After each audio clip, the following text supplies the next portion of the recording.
37번째 시간으로요. 동방에서 일으켜진 만왕의 왕 그리스도라는 제목으로 동쪽이죠. 동방이 동쪽에서 일으켜 세워진 만왕의 왕.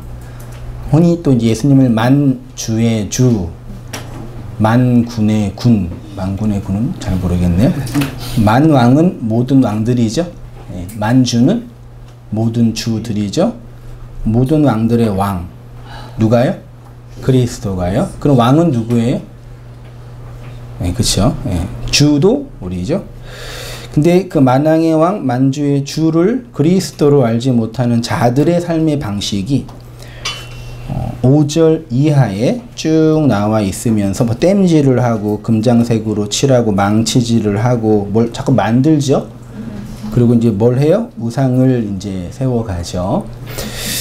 그 이야기를 함께 말씀을 찬찬히 강론하면서요. 은혜를 나누는 시간 되도록 하겠습니다. 이사야 41장은 포로 생활 중에 처한 이스라엘에게 주는 위로가 기록되어 있는 내용입니다. 앞장인 40장에는 구원에 대한 포괄적인 근거, 다시 말해 육의 소멸을 통해 영원히 서게 되는 하나님의 말씀이 우리의 구원의 근거라고 한다면 41장은 좀 더 구체적으로 하나님의 구원 방식을 진술하고 있는데, 크게 41장은 1에서 16절 전반부에 구원자를 세우심으로 하나님의 구원을 설명하고요. 29절까지 그렇게 나타난 구원자의 구원이 뭐냐, 그 구원에 대한 새로운 상징적, 비유적 설명들을 쭉 하면서 29절까지 이제 41장이 진행이 됩니다. 이사야 40장 이후는 바벨론 포로로 끌려간 남은 자들을 향한 구원의 메시지입니다. 그들을 구원하기 위한 하나님의 사역은 동방에서 사람을 일깨워서 공의로 그를 불러 자기 발 앞에 이르게 한다라고 2절이 말하고 있습니다. 쉽게 말하면 하나님이 동방에서 사람을 일으켜서 너희를 바벨론의 포로에서 해방시켜 구원해 줄 것이다 라는 얘기죠. 그리고 그 사람이 누구를 다스린다고요? 왕을 다스리는 사람이 누구예요? 왕을 다스리는 또 누가 있나요? 있지요. 아까 만군의 왕, 만주의 주, 만왕의 왕 그랬죠. 그리스도가 왕들 중에 왕이죠. 그래서 신약 성경에는 킹 오브 킹스, 왕들 중에 왕이죠. 이 세상에 왕으로 살고 있는 자들이 인생들이죠. 근데 그 왕이 어디에서 일으킨다고요? 동방이죠. 이 동방이 그냥 동방이라는, 제가 이 단어를 구체적으로 안 찾아봐서 근데 동쪽이에요. 이게 지금 이스라엘 포로로 잡히는 이스라엘을 향한 구원의 메시지잖아요. 그럼 그들에게 있어서 동쪽은 어디죠? 뭐 대충 뭐 지도를 이렇게 있고 삼각주고 여기가 이제 팔레스타인 가나안 땅이잖아요. 그렇죠? 여기에서의 동쪽은 어디죠? 여기가 동쪽이죠? 그럼 여기의 동쪽이 여기겠네요? 여기에 누가 일어난다고요? 왕이 일어나서 얘네들을 구원한대요. 그럼 여기에 일어난 왕은 이사야 시대 당대 누구겠어요? 이스라엘 백성을 바벨론 포로에서 구원시켜 준 그 왕은 구체적으로 누구죠? 고레스, 고시 있잖아요. 고레스, 메데 페르시아 왕. 이 고레스가 이제 큰 제국을 다스려야 되니까 종교 통합 정책을 필 수밖에 없겠죠. 큰 제국이니까 각 나라의 종교를 인정해줘가지고 유대인들, 여기 잡혀온 유대인들에게 가고 싶은 애들은 가서 성전 짓고 니네가 원하는 종교 생활 열심히 해라. 다만 나한테 충성해라. 그건 고레스 조서를 하잖아요. 그러니까 이때 이사야 당대에 동방에 세워진 왕은 고레스를 지칭하고, 고레스 이면, 고레스 저편에 있는 또 다른 왕은, 진짜 왕은 누구예요? 그게 그리스도죠. 그러니까 고레스가 그리스도를 예표하고 그리스도 행한 그 일을 고레스가 한 거죠. 그래서 선지자 같은 경우는 고레스가 주님이라고까지, 하나님의 대사라고까지, 사자라고까지 표현하죠. 이방 왕을 그 일을 했으니까요. 구체적으로 그 일을 하는, 우리는 결론적으로 신학적 결론으로 그리스도가 왕 중의 왕이다. 그러면 왕이라는 존재는 임금이고, 임금은 다스리는 자인데, 그 다스리는 자가 누구를 다스린다고요? 또 왕을 다스린대. 그 왕이라는 존재 어떤 주권을 가진 자잖아요. 근데 그 왕을 다스리는 그 왕이라는 얘기죠. 자, 41절을 다시 한번 읽어보겠습니다. 시작. 섬들아 내 앞에 잠잠하라. 민족들아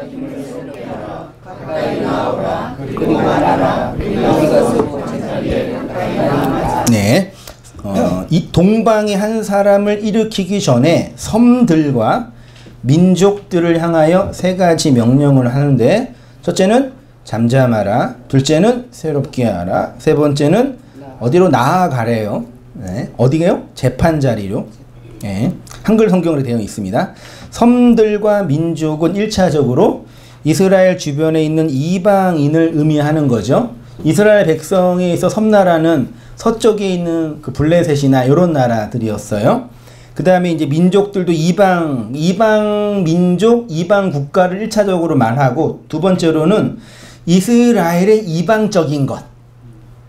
이게 더 이제 중요한 표현이죠. 그 이방인들을 말할 때 의도는 너희 안에 있는 이방적인 것을 표현하죠. 이들에게 뭐하라? 잠잠하라, 새롭게 하라, 나아가라. 요 섬들아 내 앞에 잠잠하라, 앞에가 엘이라는 전치사로 되어 있고요. 잠잠하라는 하라시라는 단어인데, 가만히 있어라, 침묵하라. 너희는 가만히 있어, 내가 여호와인 걸 알라, 그런 말씀이죠. 예, 가만히 있어라. 그때 그 단어예요. 요거를 이제 번역을 하면 나에게로 잠잠하라, 조용히 있어라, 이렇게 표현할 수 있고, 힘을 새롭게 하고 가까이 나오라는, 새롭게는 하라프라는 단어인데, 이 변경하다라고 되어 있더라고요. 바꾸다, 변경하다. 그래서 너희 힘을 바꾸어서 마치 율법의 옷, 자아의 옷, 제 옷을 갈아입고 나한테 나아오라 라고 말씀하시는 것 같아요. 그리고 서로 재판 자리에 가까이 나아가자. 왜 재판 자리에 가까이 나아가요? 우리 인생에서 막장이 재판 자리 아니에요? 네, 말하자면요. 이건 오역이라기보다는 좀 오해된 부분이 있는데, 아무튼 이제 서로 재판 자리에 가자 그랬죠. 이 서로가 야하드라는 단어로 함께, 연합됨, 하나됨, 이런 뜻이래요. 그리고 이제 재판 자리는 재판 자리라는 번역이 된 게 히브리어로 미슈파트라는 단어. 이 미슈파트는 많이 들어보셨죠? 의, 공의, 혹은 뭐 심판, 혹은 법령, 이런 법적인 의미가 미슈파트. 그러니까 법령이 선포되는 자리, 그러니까 그래서 재판 자리라고 표현을 한 것 같습니다. 아무튼 이게 정의, 공의, 심판 이렇게 번역이 된 거고, 그래서 하나 되는 공의의 자리로 들어가자, 직역하면. 그래서 제가 1절을 다시 이제 원문을 근거해서 재해석해서 이제 번역을 하면 이렇게 제가 해봤습니다. 너희 이방적인 것들아, 나에게 입 다물고 조용히 하여 너희의 본성의 힘을 바꾸어서 내게 하나 되는, 연합되게 하는 그 공의의 자리로 들어가자라고 이렇게 한번 등가 번역을 했으면 좋겠어요. 너희의 이방적인 것들아, 나에게 입 다물고, 되게 번역이 좀 그렇죠. 조용히 있어서 입 닫고 너희 본성의 율법의 힘을 바꾸어 연합된 공유자 달아가라. 근데 그렇게 하나님이 요구한 거죠. 그렇게 할 수 있어요, 없어요? 우리가 입을 다물 수 있어요? 우리가 스스로 본성의 힘을 바꿀 수 있어요? 없죠. 그래서 하나님 그렇게 하시겠죠. 누구를 통해서? 동방에 세워진 왕을 통해서. 히브리어에서 미슈파트는 째데카와 동의어로 사용되기도 하지만, 내용적으로 보면 이 미슈파트는 째데카를 실행하는, 이루는 방식의 법의 집행, 이런 뉘앙스가 좀 강한 것 같습니다. 이 째데카 미슈파트가 대표적으로 사용된 성경이 아모스 5장 24절이거든요. 한번 같이 읽어보시겠습니다. 시작. 오직 정의를 물같이 공의를 마르지 않는 강같이 흐르게 할지어다. 정의 뮤슈파트 물 마임이죠. 정의가 물이고 공의 요게 째데카예요. 째데카가 마르지 않는 강이죠. 마르지 않는 강은 계속 흐르는 강이죠. 그렇죠? 예, 째데카는 흐르는 강 같이 흐르게 하라. 아모스가 지금 말하는 거죠. 하나님 아모스를 통해서 너희가 해야 할 일이 뭐냐? 되어질 일이 뭐냐? 정의가 물처럼 공의가 흐르는 강처럼 흐르게 한다라는 얘기죠. 그럼 어디로 흘러요? 의와 공의가 물과 흐르는 강으로 어디로 흘러가요? 어디로요? 바다로 흘러가죠? 그럼 성경을 잘못 보는 거죠. 어디로 흘러요? 우리 안에서 너희 안에 그 공의로 설명된 진리가 흐르게 하라. 그런 뉘앙스죠. 그 아모스는 정의는 물로 공의는 흐르는 강으로 비교했는데 하나님의 정의를 완성하는 공의가 있듯이 진리의 물이 흐르는 계곡이 있대요. 결국 정의와 공의는 성도의 역사의 마음 안에서 진리의 물로 흘러감으로 경험되는 하나님 나라의 통치의 내용인 거죠. 그러니까 우리가 어떤 한 사람을 평가할 때 그는 정의롭다, 그는 공의롭다라고 할 때의 그 근거가 뭐예요? 그냥 일반적으로 우리가 이해하는 세상 관습법 측면에서의 정의와 공의죠. 네. 그 근거는 그런 게 아니라 그가 하나님의 나라의 통치로 다스려지고 있느냐 없느냐의 영역이지 윤리적으로 옳다 그르다의 영역이 아니죠. 누가 누구를 평가할 때요? 내가 다른 사람을 평가할 때가 아니라 하나님이 나를 평가할 때요. 그러니까 한번 우리가 다른 사람을 평가할 때 기본적으로 어떤 어떤 근거로 평가해요? 1차적으로? 여러분은 진리이기 때문에 평가를 안 하시나 보군요. 그렇죠. 그게 좋은 거죠. 근데 우리는 보자마자 평가를 하거든요. 저를 봤잖아요, 여러분이. 머리 자르셨네. 그게 평가죠. 머리가 잘랐는데 깔끔하네. 그게 평가죠. 그게 무슨 뜻이에요? 이전에는 더러웠다. 그게 내재되어 있는 거죠. 제가 틀린 게 아니에요. 근데 우리는 기분 좋게 하라고 이전에는 더러웠는데 머리 잘린 거 깔끔해졌어요. 그 얘기하면 제가 기분 나쁘니까 그냥 머리 자르시니까 깔끔해졌습니다. 얘기하시는 거죠. 교육을 받으셨으니까. 마음을 잘 들여보세요. 그래요, 다. 그러죠. 그러니까 우리는 사람을 평가할 때 눈에 보이는 그 외모로 평가해요. 외모, 겉으로. 그 다음에 또 뭘로 평가해요? 그가 가지고 있는 소위 말해 스펙으로 평가하죠. 우리 자본주의니까 돈. 그 다음에 뭐 어떤 권력. 그 다음에 여기 좀 세속적이죠? 좀. 그러면 정말 멋있는 평가는 뭐예요? 인품, 성격. 그 장로님 인품이 하늘 같아. 이런 의미예요. 저는 근데 여태까지 목사 했는데 한세인 목사 인품은 참 멋있어. 이런 얘기 한 번도 못 들어봤어요. 한 번도 그런 평가를 저한테 안 해주셨어요. 그렇게 겉으로 드러난 걸 평가를 하잖아요. 그거는 우리를 다른 사람을 평가할 때 하는 평가 방식이죠. 그건 뭐 옳다 그르다의 문제가 아니니까요. 마음속에 있는 진실로 평가하면 돼요? 안 돼요? 눈에 보이는 그대로 말하면 돼요? 안 돼요? 애기들은 그대로 하죠. 애기들 아직 교육을 안 받아가지고 세상에 쓴물을 많이 못 먹어서 쓴맛을 못 봐가지고 그 보이는 대로 하잖아요. 근데 성장하면은 보이는 대로 하면 사람들이 기분 나빠하는 걸 알기 때문에 소위 말해 하얀 거짓말이라고 표현하죠. 근데 하나님 우리를 그렇게 평가하실까요? 어떻게 하셔요 그거를? 그 성경이 외모로 평가하지 않는다고 하셨으니까 그럼 뭘로 평가를 안 하실까요? 그럼 뭘로 평가해요? 이 땅에 있는 윤리적 잣들을 평가해서 안 해요. 안 하죠? 이 땅의 외모, 갖고 있는 자본, 스펙으로 평가해요? 안 해요? 안 하죠? 뭘로 평가해요?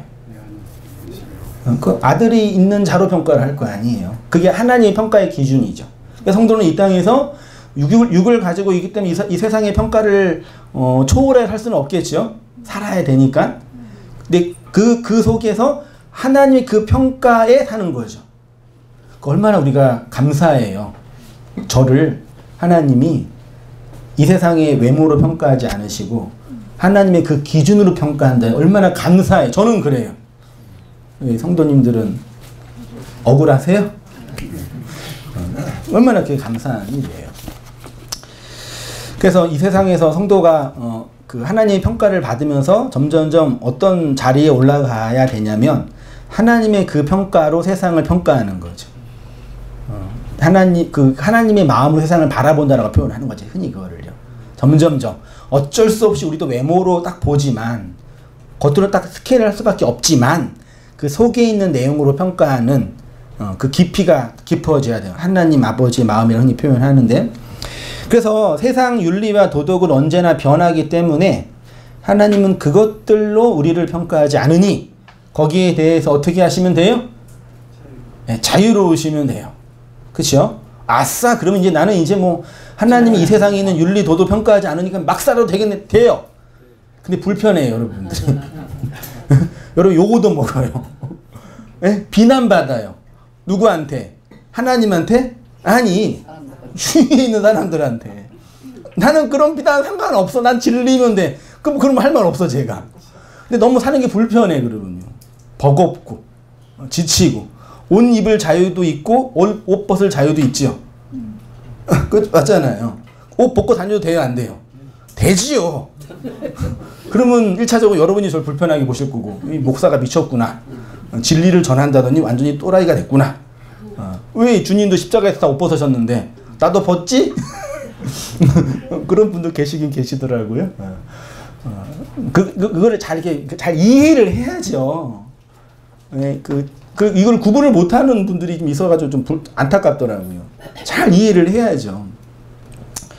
이 세상에 있는 윤리와 도덕 사회 관습은 이 세상의 법이니까 적절하게 나이에 맞게 직업에 맞게 품위에 맞게 적절하게 지켜내시면 되죠.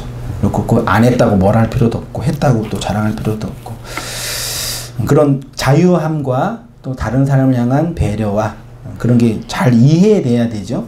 진리됨이 이 세상을 향한 배려를 포기하는 것은 아니니까요.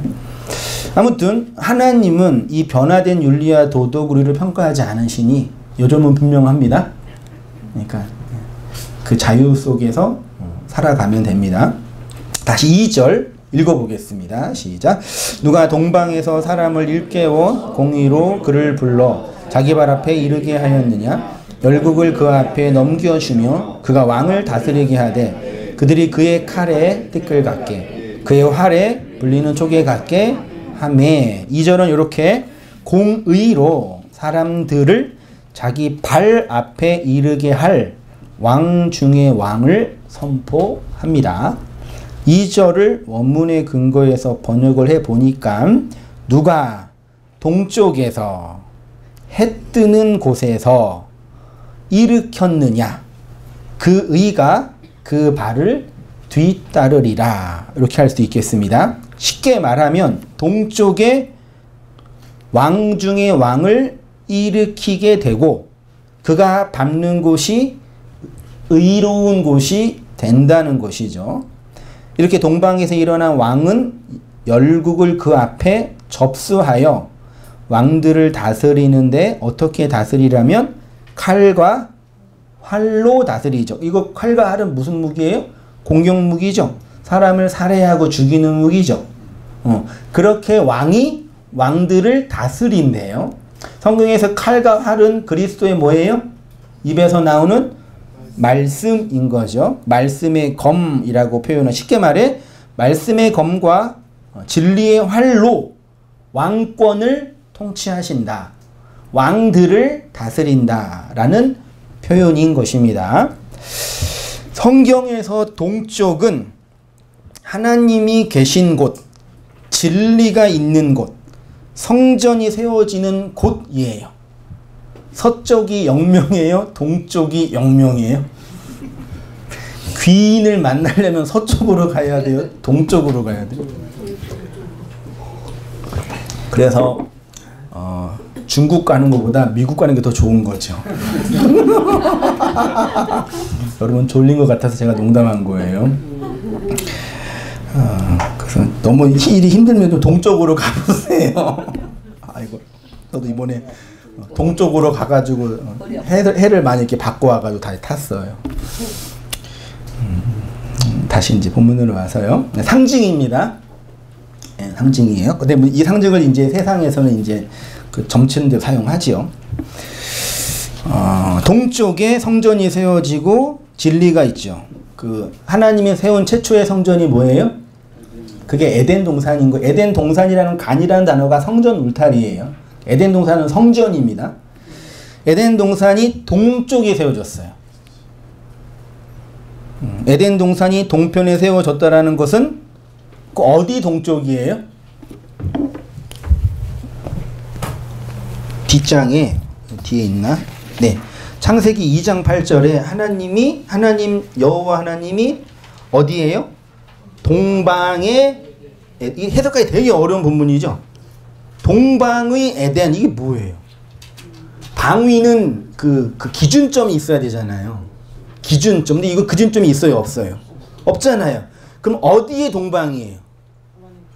그쵸? 누가 그러셨어요?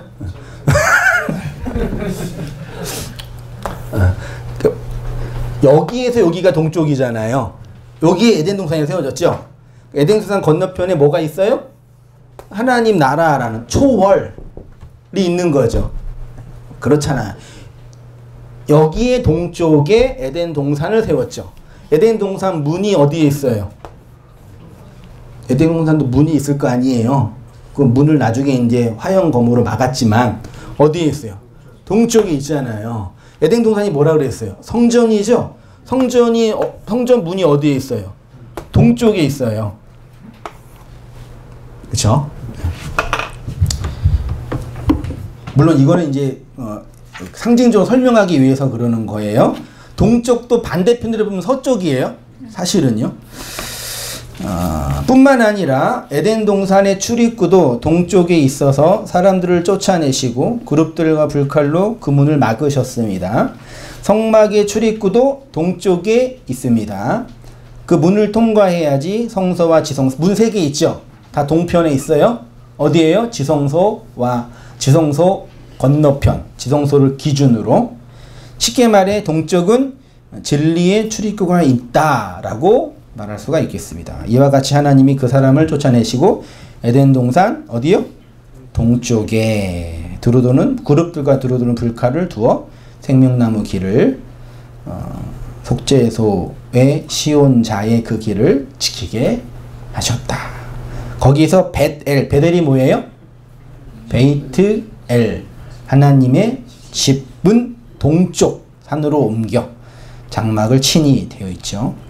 근데 성경은 동편이라는 단어를 사방위, 이 땅에서의 그 물리적으로 방향성으로 동쪽은 내용적으로 영원한 것, 초월을 내포하고 있어요. 동쪽이라는 히브리어가 케뎀이라는 단어거든요. 근데 그게 동편, 동쪽이란 뜻도 있고 영원한, 고대란 뜻도 있어요. 그러니까 장소적으로 동쪽이고 내용적으로 영원한 거예요. 들어보세요. 그래서 고대인들에게 동쪽은 하나님이 계신 곳이에요. 영원한 저 너머, 이 현실 세계 너머에 있는 영원한 곳, 그게 동편이라고요. 그래서 동쪽은 하늘이고 서쪽은 땅의 개념으로 설명을 하고 있어요. 그러니까 동서가 있잖아요. 요거 이게 수평적인 개념으로 동서잖아요. 동서. 요걸 이렇게 바꿔보세요. 이렇게 수직으로 이렇게요. 그럼 여기 위가 동이고 아래가 서잖아요. 하늘이 동이고 아래가 서란 말이에요. 동에서 서로 들어가고 하늘에서 땅으로 떨어지고 그 개념. 그래서 케뎀이 영원한 것, 그런 의미가 내포되어 있어요. 미가서 5장 2절에도 되어 있죠. 같이 한번 읽어보겠습니다. 시작. 베들레헴 에브라다야, 너는 유다 족속 중에 작을지라도 이스라엘을 다스릴 자가 내게서 나올 것이다. 그의 근본은 상고에, 요 영혼이 케뎀이에요. 동쪽에 있느니라 로도 번역될 수가 있겠죠. 내가 어찌하여 듣지 못하였느냐? 이 일들은 내가 태초부터 행한 바요. 상고부터 동쪽부터 정한 바로다. 이렇게 표현될 수도 있겠죠. 이렇게 동편에 일어난 그 사람을 왕이라고 하는데, 그러면 동편에서 일으켜진 왕은 1차적으로 고레스고, 그 고레스가 내포하고 있는 왕은 그리스도이지요. 그런데 그 왕을 무엇을 하냐면 칼과 활로 누구를 다스려요? 왕들을 다스린대요. 그러니까 왕인 것이 왕이 아닌 것이 왕노릇하고 있는 그 왕들을 다스린다는 얘기예요. 신이 아닌 것이 신노릇하고 있는 왕을 다스린다는 왕을 다스리는 왕을 한자로 황제라고 하고요. 옛날에는 봉건 국가였으니까 각 그 조그만 왕들한테 그 지역을 대신 통치하라고 하잖아요. 그 조세를 바치고 그것도 왕이라 그러죠. 봉건왕. 그 왕들을 황제가 다스린 거죠. 성경은 만왕의 왕, 만주의 주로 예수님을 설명합니다. 그래서 바울은 예수님이 만왕의 왕이고 만주의 주라고 선포하죠. 디모데 전서 6장 15절 같이 읽어보겠습니다. 시작. 기약이 이르면 하나님이 그의 나타나심을 보이시리니 하나님은 복되시고 유일하신 주권자이시며 만왕의 왕이시고 만주의 주다. 그러니까 기약이 이르면 하나님이 그의 무엇을요?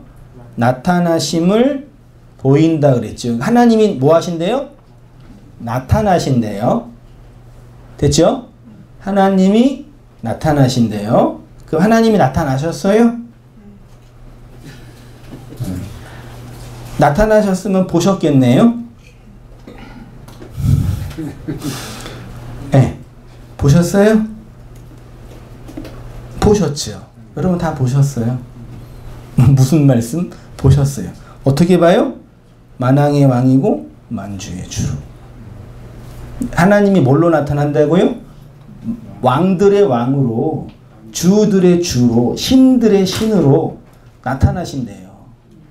그러면 왕을 다스림을 받는 그 왕이 누구예요? 나잖아요. 그럼 내 왕으로 하나님이 그리스도로 나타났네요. 그럼 그 왕의 통치를 받고 있는 내 현실이 하나님의 나타남이심이잖아요. 이건 믿고 바를 문제가 현실의 문제라니까요. 나타나다라는 헬라어가요, 데이크누미라는 단어거든요. 여기 데이크누미가 되게 중요한 단어인데, 보이지 않는 그 무엇을 차소와 순서로 보여주다, 뭐 그런 뜻이에요. 하나님의 초월, 하나님이 그 무엇을 이 역사와 시간 공간 속에 율법의 내용으로 차소와 순서 하나 상으로 보여주다. 딱 좋은 표현이에요. 상으로 보여주다. 그러면 그 초월의 무한의 그 하나님은 뭘로만 알 수 있어요? 이 땅에 있는 상으로 알 수 있는 거죠. 보이는 것으로. 보이지 않는 것을 보이는 것으로 보여주셨단 말이에요. 근데 그 보이는 것이 뭘로 나타났어요? 왕을 통치하는 그 왕으로 나타났단 말이에요. 그러면 성도의 현실 속에서는 반드시 필연적으로 나타나는 경험이 뭐겠어요? 왕의 통치를 받는 현실이 나타나는 거죠. 그렇죠. 그러면 여러분들은 그 하나님의 나타나심의 내용인 그 왕의 통치가 이 역사 시간, 율법으로 던져진 아래의 세상에서 펼쳐지고 있는 거잖아요. 그렇죠? 네. 그럼 어떻게 펼쳐지고 있냐?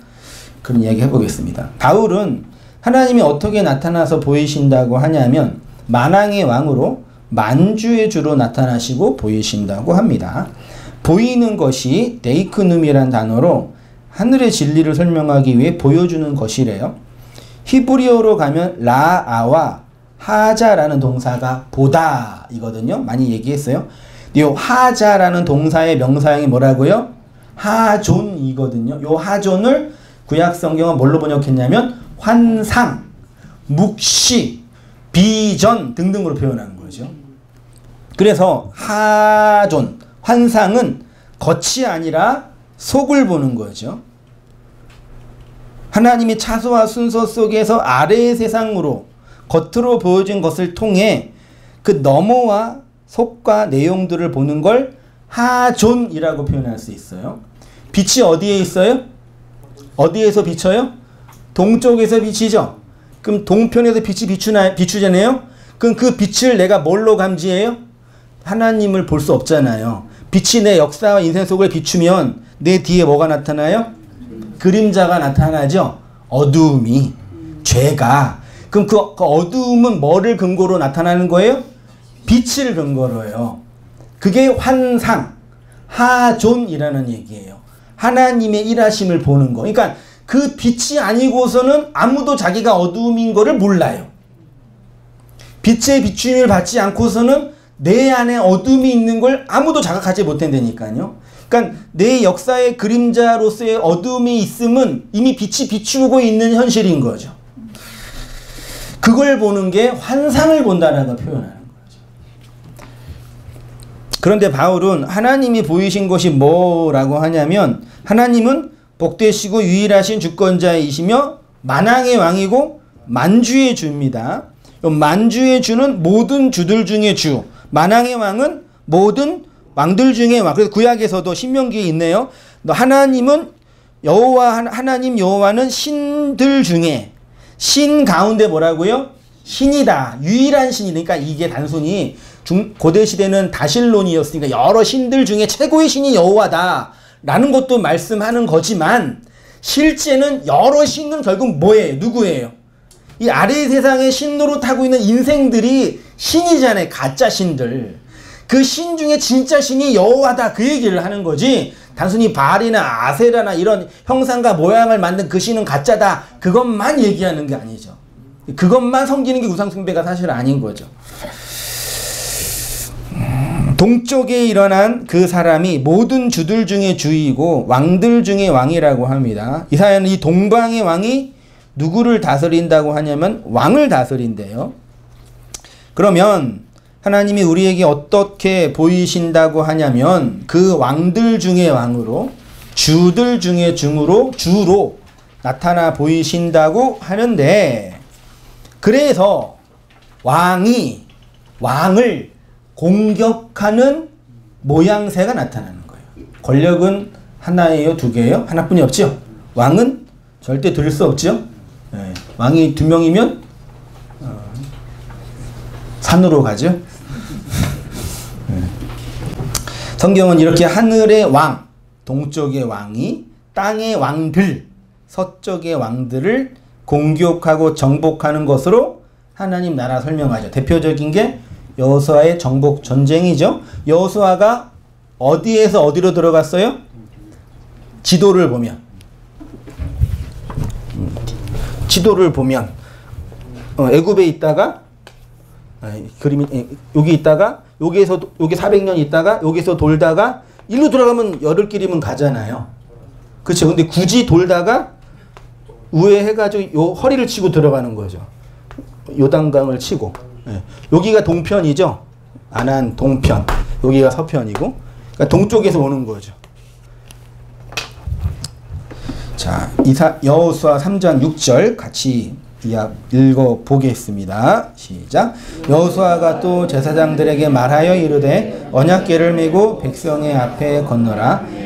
곧 언약궤를 메고 백성의 앞서 나아가니라. 여호와께서 여호수아에게 이르시되 내가 오늘부터 시작하여 너를 온 이스라엘의 목전에서 크게 하여 내가 모세와 함께 있었던 것 같이 있는 것을 그들이 알게 하리라. 너는 언약궤를 맨 제사장들에게 명령하여 이르기를 너희가 요단물 가이거든 요단에 들어가서 여호수아가 이스라엘 자손에게 이르되 이리 와서 너희의 하나님 여호와의 말씀을 들으라 하고 또 말하되 살아계신 하나님이 너희 가운데 계시사 가나안 족속과 헷 족속과 히위 족속과 브리스 족속과 기르가스 족속과 아모리 족속과 여부스 족속을 너희 앞에서 반드시 쫓아내실 줄을 이것으로써 너희가 알리라. 여호수아와 갈렙이 가나안 정복 전쟁을 할 때 동편에서 땅으로 볼 때는 동쪽에서 서쪽인데 수직으로 보면은 하늘에서 아래로 떨어지는 겁니다. 치고 들어오는 이야기입니다. 그 치고 들어오는 방식이 요단강을 건널 때 언약궤를 맨 뭐요? 제사장들이죠. 예? 언약궤는 좋은 거예요? 나쁜 거예요? 언약궤가 좋은 거예요? 나쁜 거예요? 윤리적으로 좋아요? 나빠요? 나쁘죠. 왜요? 그 안에는 인간의 죄, 불순종의 증거가 있는 거니까. 자랑할 만한 그거 아니에요. 그게 뭐 하나님의 신적인 능력이 있는 어떤 그 영물일 수가 없어요. 사실 그거는요. 지들 불순종한 거, 거역한 거를 빼도 박도 못하게 딱 만들어서 집어넣은 게 언약궤인데 뭐가 좋겠어요? 그거 언약궤를 맺잖아요. 그게 뭐예요? 하나님의 임재가 아니라 자신들의 뭐예요?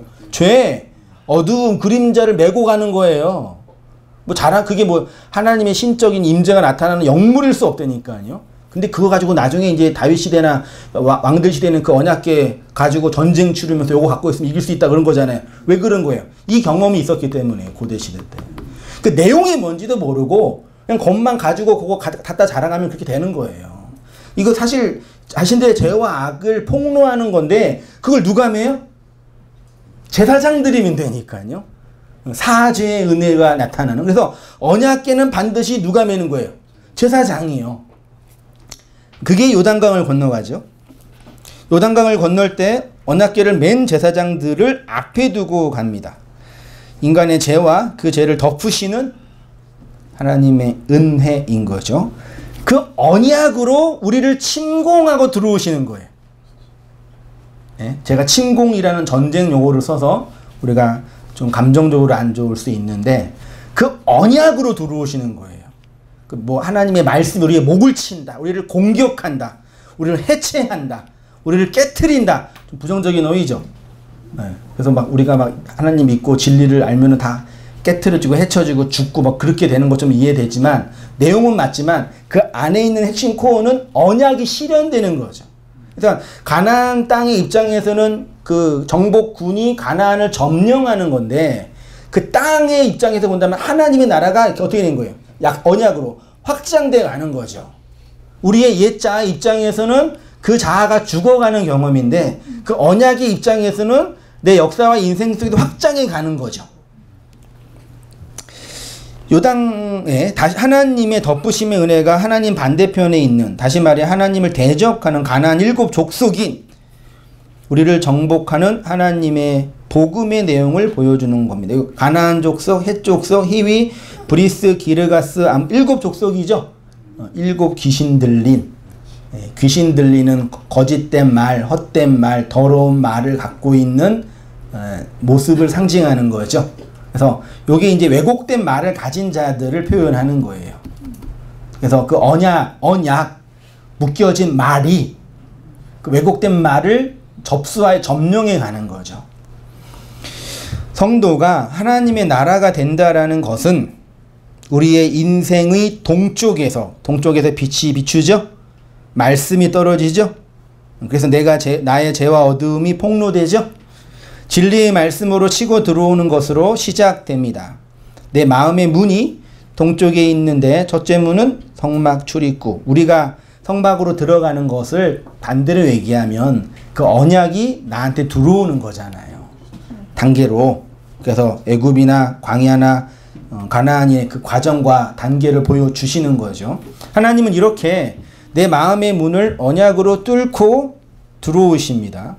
그래서 우리의 심연의 깊은 곳까지 그 언약의 말로 점령하셔서 만왕의 왕이시고 만주의 주가 되죠. 우리의, 나의. 구약은 이렇게 성령으로 들어오시는 장면을 그림으로 묘사한 것이고, 이렇게 성령이 들어왔죠? 성령이 들어오면 어떻게 돼요? 나가야 되죠? 맞잖아요. 들어오면 나가는 거잖아요. 그게 사도행전 1장 8절에 성령이 들어오면 예루살렘과 유다와 사마리아와 땅 끝 마지막 하나로 확장되는 거죠. 사도행전 1장 8절은 해외에 나가서 땅 끝까지 복음을 전해야 된다는 선교사들의 사명을 정당하기 위한 말씀이 아닌 거예요. 예. 내가 소명을 받았으니까 가야 된다. 근거가 뭐냐? 사도행전 1장 8절을 보니까 성령이 임하면 땅 끝까지 가라고 했습니다. 우리는 갔어요? 안 갔어요? 안 가니까 죄를 범하고 있잖아요. 그래서 우리는 어떻게 살아야 돼요? 보내는 선교사로.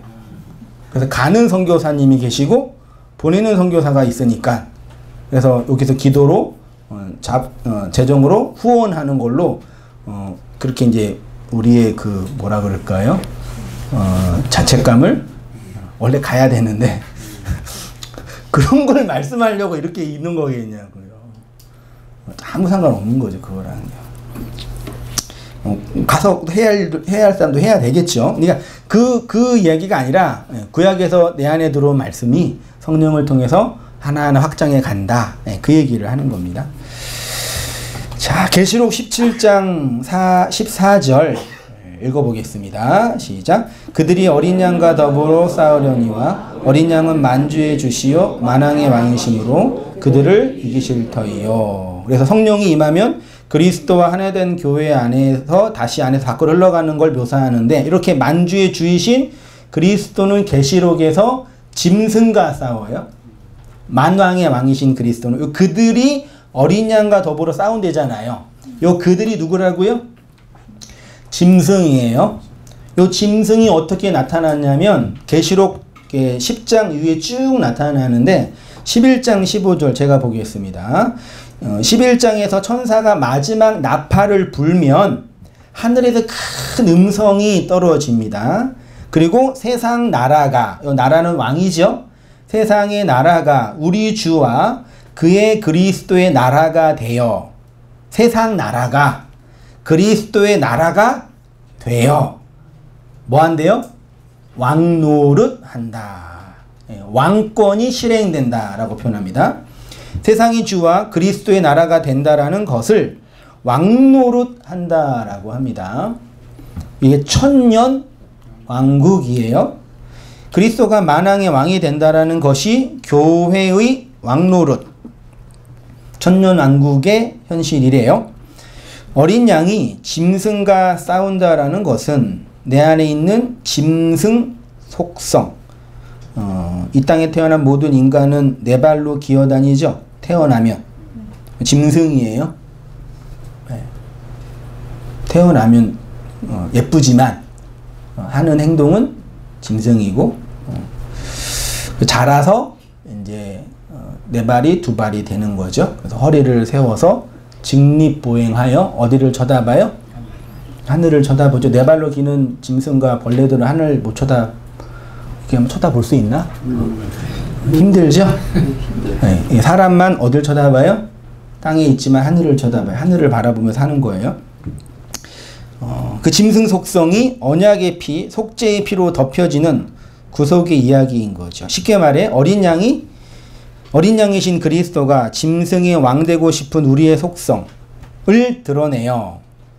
그리스도의 피로 덮으시는 것이 요 싸움의 본질입니다. 그런데 우리의 짐승 속성의 근원이 어디에 있냐라고 한다면 계시록은 그 짐승이 용으로부터 나온다라고 표현해요.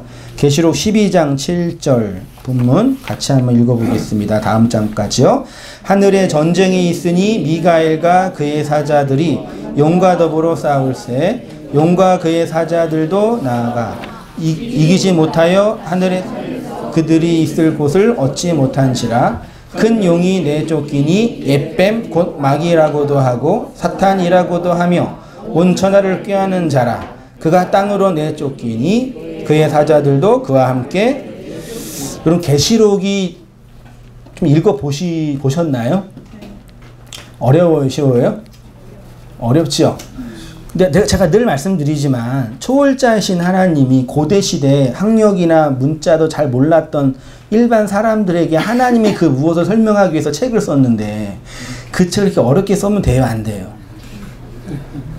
돼요, 안 돼요? 아니, 구원을 얻을 수 있는 유일한 길이 성경을 통해서인데, 성경 공부한다고 구원받는 건 아니지만 그 말을 통해서 구원받는 건데 그렇게 어렵게 하면 돼요? 안 된단 말이죠. 이게 1차적인 저의 고민이에요. 그러니까 저의 신념이에요. 이거지 기준. 성경은 안 어려워요. 계시록도 사실 하나도 안 어려워요. 어떻게 읽으면요? 내 안에서 말씀이 첫 번째 말씀, 두 번째 말씀, 세 번째 말씀, 첫 번째인, 두 번째인, 세 번째인, 첫 번째 나팔, 두 번째 나팔, 세 번째 나팔이 떨어지는 그 내용으로 읽으면 하나도 안 어려워요. 그게 내 인생 역사의 구조와 율법 안에 갇혀 있기 때문에 잘 안 보이는 거예요. 그러니까 글이 어려운 게 아니라 마음이 어려운 걸 제가 표현하는 거예요. 그래서 누가 이걸 어렵게 만든 거예요? 에? 내가요? 학자들이, 서기관과 바리새인들이. 물론 이제 언어가 변질되고 오역이 되고 우리가 욕망이 변질되어 있기 때문에, 왜곡된 욕망으로 보기 때문에, 그러니까 학자 핑계보다는 왜곡된 욕망으로 내 밖에 일어나는 어떤 일로 나를 위한 어떤 나를 이렇게 포장할 포장지로 나를 덕지덕지 붙일 그런 누더기 옷으로 성경을 사용하고 싶기 때문에 어려운 거예요. 내 안에 있는 이야기를 읽으면 너무 쉬워요. 미른 이해가 적당할지 모르겠지만 연애하는 남녀가 연애 편지를 쓸 때 그 내용이 어려워요, 쉬워요? 연애를 안 하는 사람은 도무지 이해를 못하는 거예요. 그 언어를. 이해되시죠? 근데 연애 현실 속에 있는 그 남녀는 그 언어가 다 이해되죠.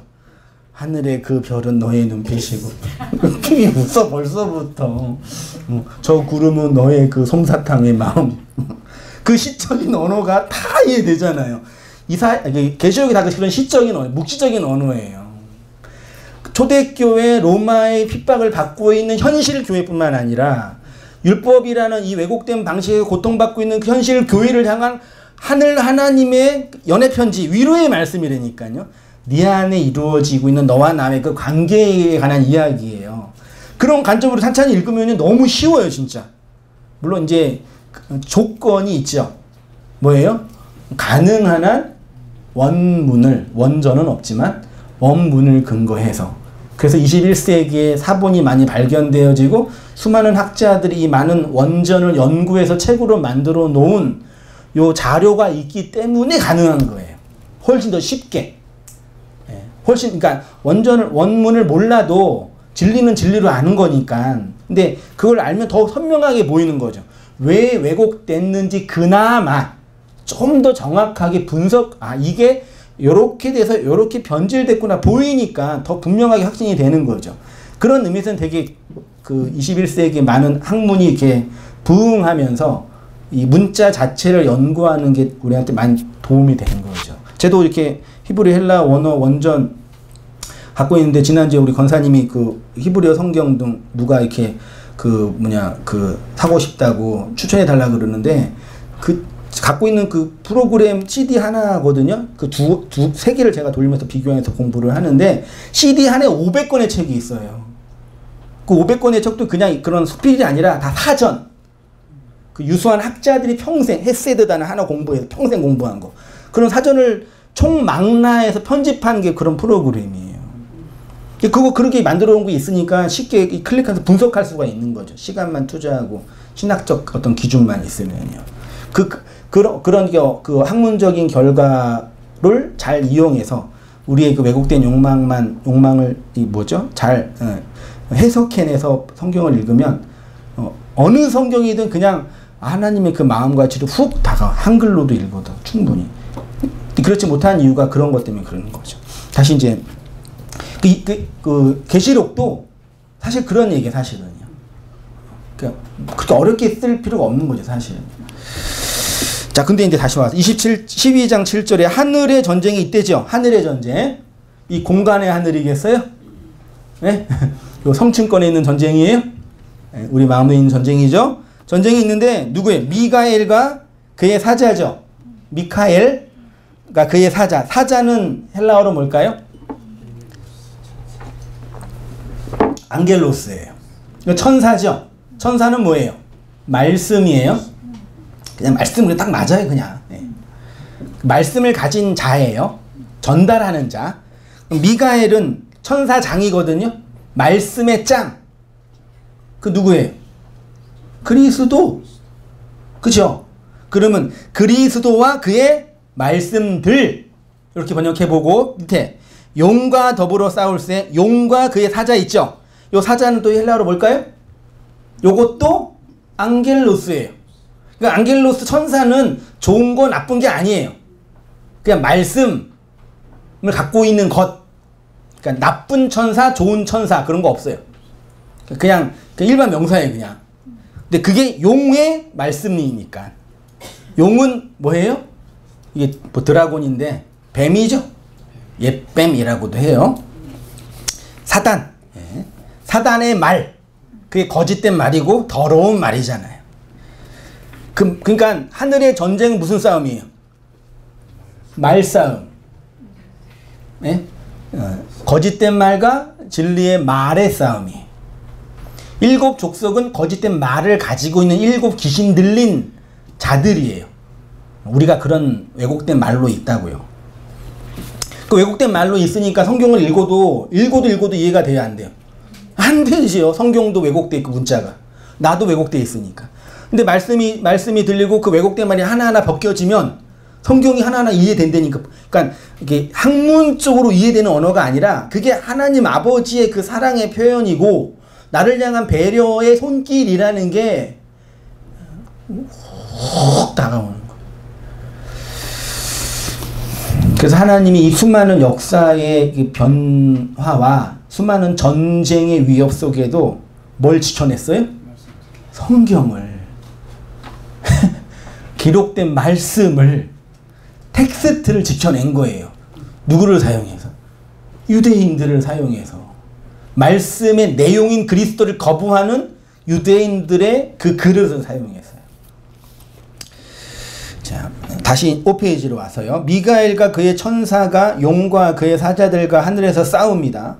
쉽게 말해 그리스도와 그 말씀과 사단과 사단의 말씀이 전쟁을 치르는 것이 하늘 전쟁입니다. 근데 그 용은 9절에 옛뱀, 마귀, 사탄이라고 표현합니다. 그러니까 계시록에 있는 어둠의 세력의 맨 꼭대기에 누가 있어요? 용, 옛뱀, 사단, 마귀 다 같은 거예요. 이들의 권세를 받은 자가 누구라고요? 짐승인데 요 짐승이 세상을 핍박하는 모양이에요. 계시록을 보면요. 이 마귀의 세력을 추종하고 경배하게 하는 자가 바다에서 올라온 짐승인데 이 짐승은 새 더러운 용으로 용의 뭐예요? 입. 짐승의 입. 거짓 선지자의 뭐예요? 입에서 뭐가 나와요?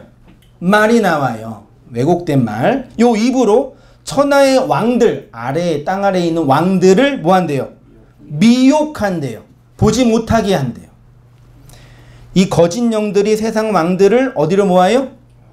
아마겟돈이라는 곳으로 모아서 진리 전쟁을 하게 하는 거죠. 그 전쟁이 어디서 일어나요? 우리 안에서요. 그러므로 성경이 말하는 영적 전쟁의 본질은 우리가 살고 있는 밖의 세상의 정치, 경제, 문화에서 나타나는 싸움이 아닙니다. 이 영적 전쟁의 본질은 성도의 역사와 무적행 같은 마음 안에서 일어나고 있는 말씀 전쟁이고 진리 전쟁이고 가나안 전쟁으로서의 귀신의 소굴이 내 우상의 성전이 무너지는 게 핵심이에요. 그러니까 하나님의 말씀과 내가 전쟁을 치르는 거예요. 그게 아마겟돈 전쟁이에요. 여러분 이게 좀 부담스럽죠? 안 부담스러워요? 전쟁이 좀 부담스러우면은 좋은 표현을 하면 뭐예요? 말씀의 깨달음.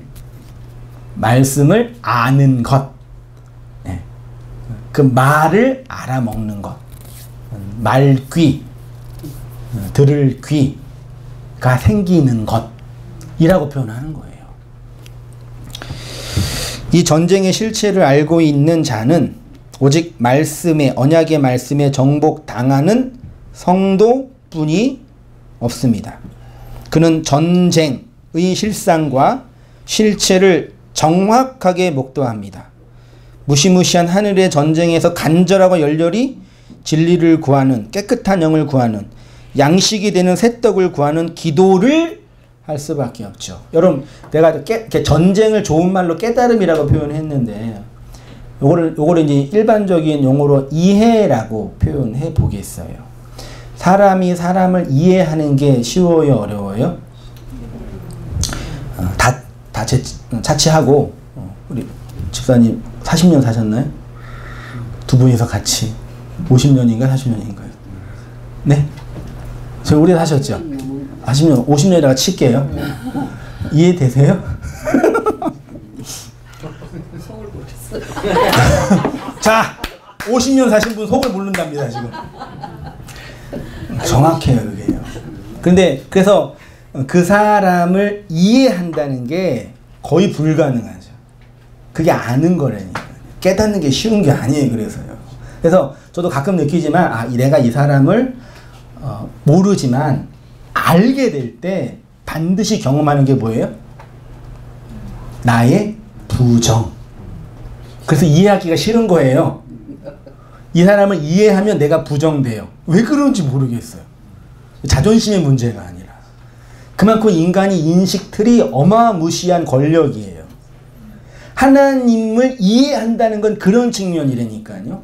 인간관계에선 이해하는 건 내가 본의로 해야 되지만 내가 그 하나님 이해하지 못하니까 그 하나님 어떻게 하는 거예요?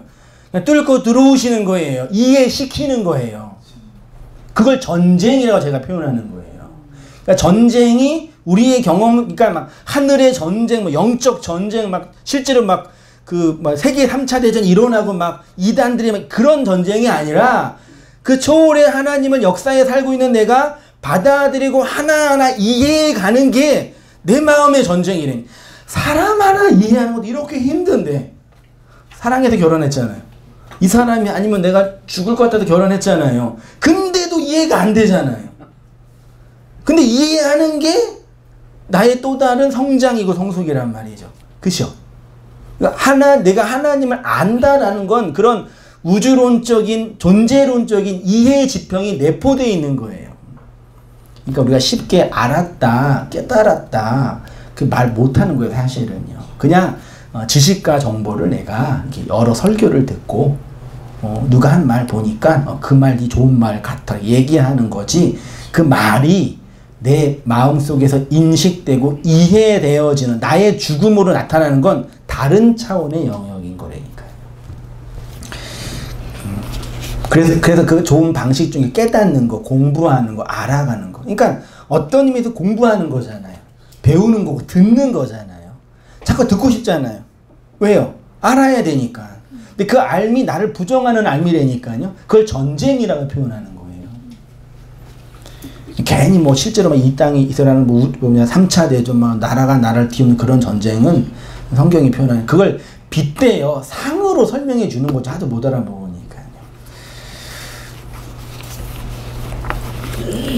그런 이해 속에 한번 찬찬히 성경을 한번 읽어보세요. 어느 본문이든지요.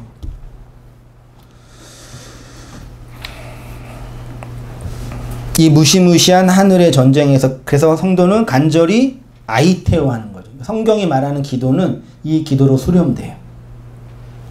다른 기도가 의미 없다가 아니라 궁극적으로요. 그래서 만왕의 왕이시고 만주의 주이신 그리스도요.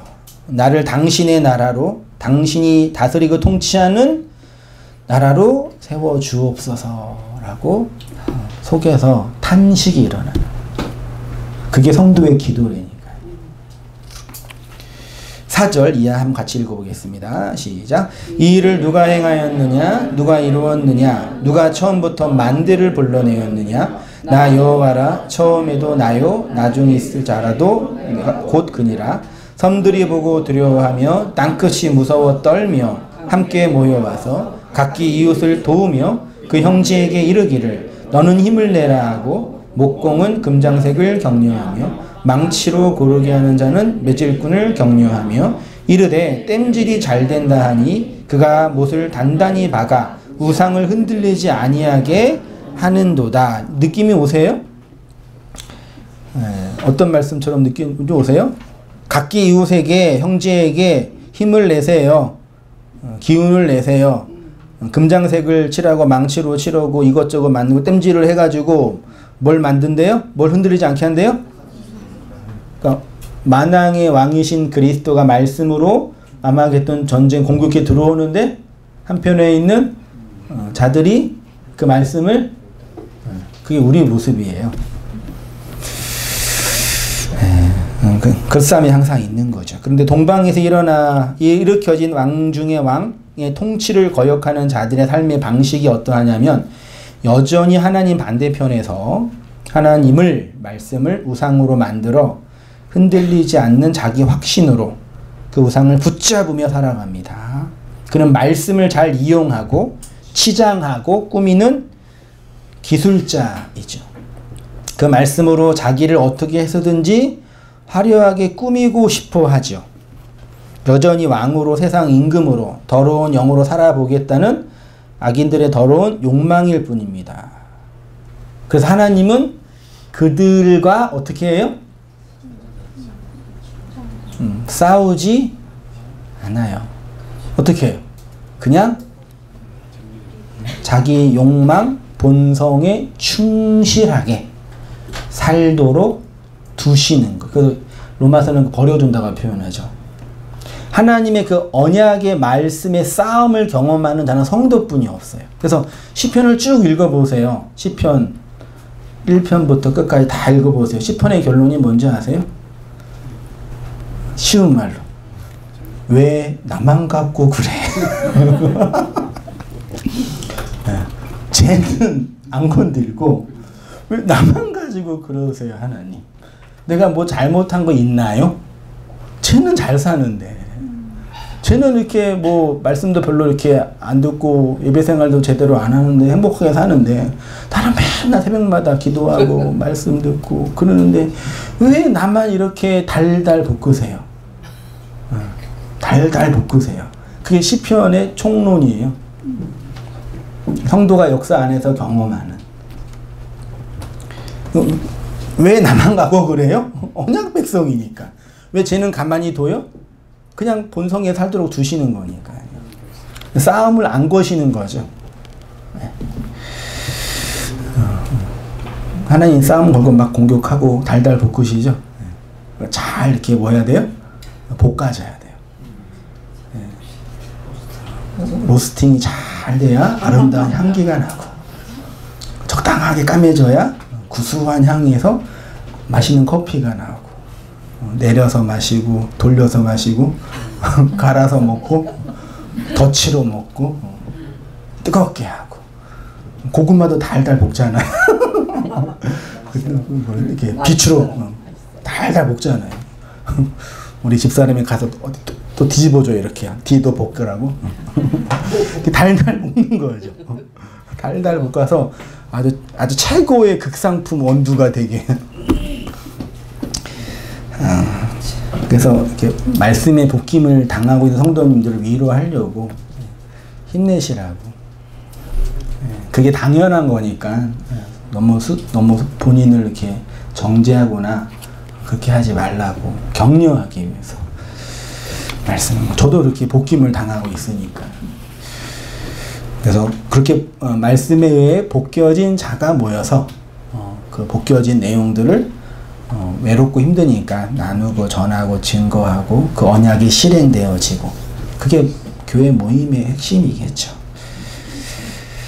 그래서 하나님은 그들과 싸우지 않으십니다.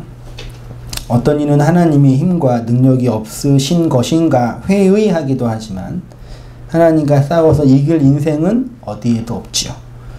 하나님은 자기 욕망에 충실하며 살아가는 짐승으로 그들을 그냥 땅에서 기어다니면서 하늘 없이 땅만 바라보게 하는 거죠. 근데 우리는 기다가 성장해서 허리를 높게 펴서 직립하여 하늘을, 땅도 살지만 하늘도 바라보는 거죠. 내가 가야 할 곳이 저기구나, 산으로 보여주는 거예요. 그게 너무 힘들잖아요. 직립이 쉬워요, 어려워요? 진짜 힘들잖아요. 그래서 다 허리 환자, 대부분 다 반 이상 허리 환자실걸요, 아마. 자세도 안 좋고 서 있는 게 힘들어서 근다고 길 수는 없잖아요. 근데 진짜 아픈 또 기시더라고요. 진짜 내 발로 힘드니까. 그 다 상으로 보여주신 거죠. 그래서 우상을 흔들리지 않게 하는 자들을 설명하신 후에 뭐라 해요? 그러나 얘네들은 그렇지만 그러나 너희는 이렇게 될 거야 라고 말씀하신, 그게 이제 8절 이하입니다. 같이 읽고 마치겠습니다. 시작. 그러나 나의 종 너 이스라엘아, 내가 택한 야곱아, 나의 벗 아브라함의 자손아, 내가 땅끝에서부터 너를 불러 땅 모퉁이에서부터 너를 부르고 내게 이르기를 너는 나의 종이라, 내가 너를 택하고 싫어하여 버리지 아니하였도다 하느니라. 두려워하지 말라 내가 너와 함께하니라. 놀라지 말라 나는 내 하나님이 됨이라. 내가 너를 굳세게 하리라. 참으로 너를 도와주리라. 참으로 나의 의로운 오른손으로 너를 붙들리라. 아멘. 10절이 어떤 말씀인지 이해가 되시죠? 왜 하나님 안 도와주세요? 그러지 마세요. 도와주고 계셔요. 이 내용이 뭔지 이해되셔야 됩니다. 기도하겠습니다. 하나님 아버지, 만왕의 왕이시고 만주의 주이신 그리스도의 그 말씀의 왕권이 이 땅에서 왕노릇하고 가짜 신노릇하고 있는 저희에게 임하여서 그 진리로 통치하는 은혜의 현실을 계시된 말씀을 통해서 상고하고 나누었습니다. 그 하나님의 언약의 신실하심 속에서 우리가 주의 백성 안으로 하나님의 은혜 안으로 살아가는 복되고 소중한 삶들 될 수 있도록 주님 인도하여 주시옵소서. 진리를 구하고 은혜를 갈급해하며 말씀을 갈망하는 저희 삶들 되게 해주시고 그리스도의 능력과 다스림 안에서 그 은혜를 붙잡고 양식을 먹고 나누며 성찬의 기쁨을 누리며 살아가는 저희 모든 삶들 되어지도록 인도하여 주옵소서. 이 땅에 아래의 세상에 필요한 것들 때문에 저희가 고통도 받고 비교도 당하여 낭망할 때도 있지만 그런 우리와 함께 하시고 우리를 붙잡아 주시고 도와주신다고 말씀하신 하나님의 언약의 진리를 깨달아서 그 은혜 안에서 살아가는 저희 모든 삶들 될 수 있도록 아버지 은혜 내려 주시옵소서. 감사드리며 예수님의 이름으로 기도합니다. 아멘.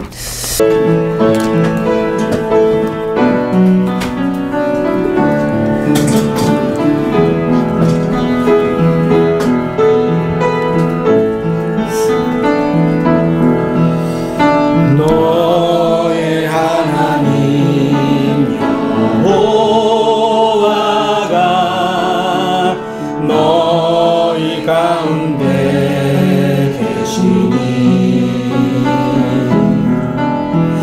그는 구원을 베푸실 전능자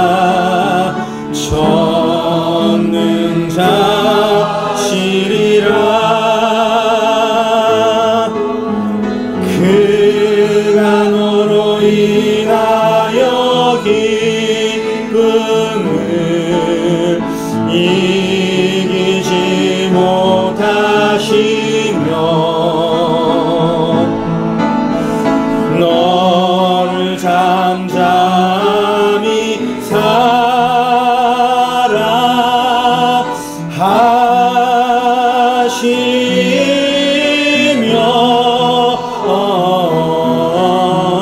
즐거이 부르며 기뻐하시리라.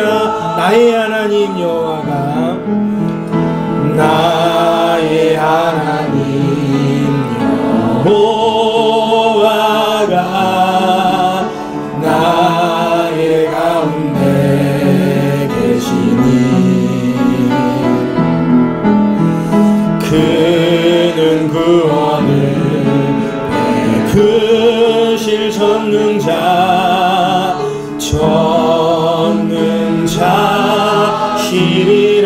그가 나로 인하여 기쁨을 이기지 못하시며 너를 잠잠히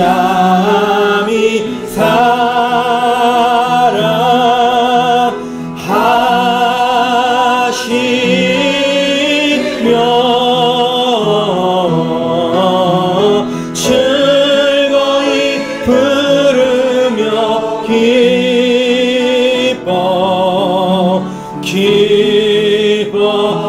기뻐하시리. 즐거이 부르며 기뻐하시리라. 즐거이 부르며 기뻐하시리라.